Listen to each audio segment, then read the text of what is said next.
هيجننوا هيتوهوا هيدوبوا هيحيروا هيسهروا هيمرروا.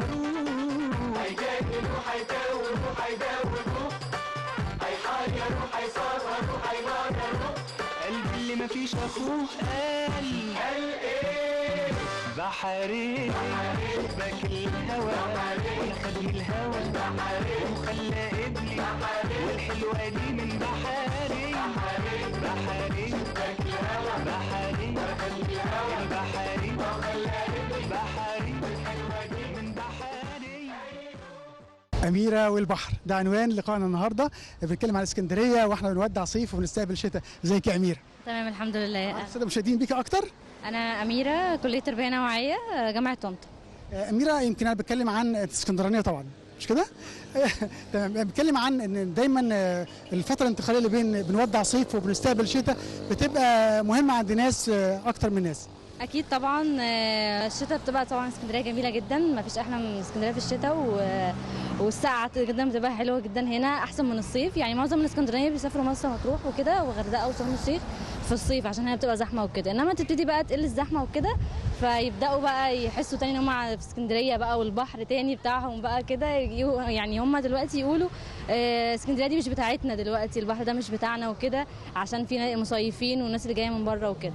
أميرة وهي داخل شتاء عليها يعني على المستوى الانساني، انت تحس بايه كناحيه نفسيه يعني؟ وانا يعني احلى فصول السنه طبعا الشتاء هنا في اسكندريه، انا باجي بحب هنا، وليله راس السنه هنا جدا بتبقى دي بالنسبه لي متعه خاصه يعني.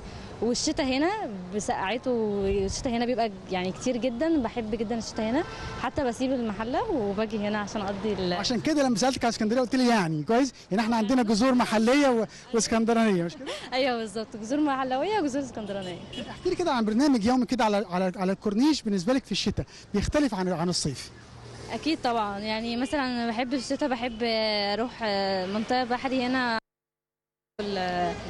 رز باللبن والايس كريم في الشتاء طبعا بيبقى له متعه تانية. برضو مثلا على البحر برضو بحب القعده على البحر، الشواطئ في البحر في الشتاء بتبقى جميله جدا برضو، بتبقى هاديه جدا طبعا ما فيهاش اي حد، وتستمتع انت بقى يعني بالجو بقى، بتبقى احسن اكتر. يعني بستمتع بالبحر في الشتاء عن الصيف بكتير جدا. يعني هنا الصيف مش بنزل البحر الا مره بس مرتين، انما في الشتاء طبعا القعده عليه بتبقى جميله جدا. القعده على شط البحر اعتقد بتبقى فرصه اميره للفضفضه، تقعدي كده تسرحي في الملكوت كده، تحس ان انت ارتحتي نفسيا. اكيد طبعا بتبقى راحه نفسيه. وباجي طبعا بقى في وسط السنه مثلا او في راس السنه لما باجي اقضي هنا طبعا بصدق اهرب شويه من الدراسه والمذاكره وكده، واجي افضي طبعا هنا وبرجع بحاله نفسيه تانية عشان اكمله وكده. وانا عملت كده على مدار سنتين، يعني اتحسنت، حالتي النفسيه بقت كويسه جدا طول السنه. ضغط المذاكره وكده باجي هنا بقى افضي كل ده في يوم يومين وارجع تاني عادي جدا ما فيش اي حاجه. احلامك في شتاء 2017 بقى؟ احلامي في شتاء 2017 لا احلامي كتيره جدا ما بتنتهيش يعني، بس عموما اتمنى دايما ان انا انجح، وطبعا ابقى احسن من السنه اللي فاتت، وان انا اكون اعمل حاجه كويسه، ويعني الناس تشوفني بقى حاجه كويسه طبعا، وربنا يكون راضي عني واهلي يكونوا راضيين عني وبس.